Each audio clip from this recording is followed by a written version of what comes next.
என் கணவருக்கு விஜய் மீது பொறாமையா? நான் ஆரம்பித்த இயக்கத்தையும் என் கணவரையும் இணைத்து கண்டபடி பேசாதீங்க. லதா ரஜினிகாந்த் ஆவேசம்.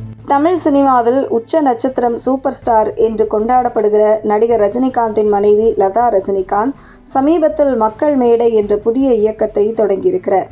இதற்கு அடுத்த நாளே பாஜக முன்னாள் மாநில தலைவர் அண்ணாமலையும் பாஜகவை விட்டு வெளியேறி வந்த நிலையில் புதிய இயக்கம் தொடங்கினார். இது தமிழக மக்கள் மத்தியில் பேசுபொருளாக மாறியது.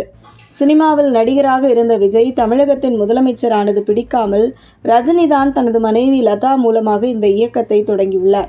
அவருக்கு விஜய் மீது அளவு கடந்த பொறாமை என்று சமூக வலைதளங்களில் விமர்சனம் பரவியது. ஆரம்பத்தில் இருந்தே சினிமாவில் விஜயின் அபார வளர்ச்சி ரஜினிக்கு பிடிக்கவில்லை. ஒரு கட்டத்தில் ரஜினி படங்களை விட விஜய் படங்கள் வசூலை குவித்ததே இதற்கு காரணம் என்று சொல்லப்பட்டது. ஆனால் நான் அரசியலில் இப்போது இல்லை, எனக்கு விஜய் மீது எதற்கு பொறாமை வரப்போகிறது? ஆனால் நீண்டகால நண்பர் என்ற முறையில் திமுக தலைவர் ஸ்டாலின் கொளத்தூரில் தோல்வியடைந்தது எனக்கு வருத்தம் தந்தது. நட்பு வேறு, கொள்கை வேறு. அதனால் அவரை நேரில் சந்தித்து பேசினேன். விஜய் முதல்வராக கூடாது என 2 பெரிய கட்சிகளை கூட்டணி அமைக்க நான் சொன்னதாக பரவிய தகவல் பொய்யானது. அவ்வளவு தரம் கெட்டவன் இல்லை இந்த ரஜினிகாந்த் என்று ரஜினியே பிரஸ் மீட் வைத்தும் இதற்கு விளக்கம் தந்திருந்தார். ஆனால் அதே வேளையில் அவரது மனைவி லதா ரஜினிகாந்த் மக்கள் மேடை என்ற இயக்கத்தை ஆரம்பித்திருப்பதே விஜய்க்கு எதிரான ஒரு திட்டம்தான்.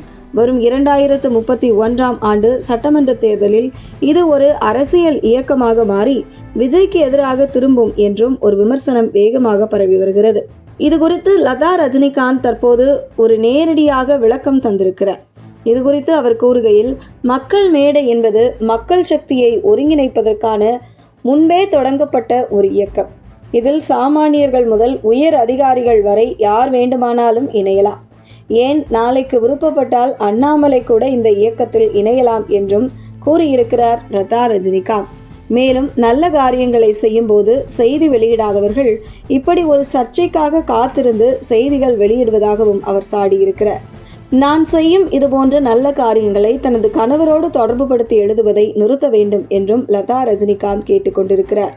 விஜய் முதல்வரானதால் ரஜினிக்கு பொறாமை என்கிற விமர்சனத்திற்கு பதில் கூறிய அவர், ரஜினி ஏற்கனவே ஒரு பெரிய தலைவர், தலைமைத்துவ பண்புக்கு அவரே ஒரு ரோல் மாடல்.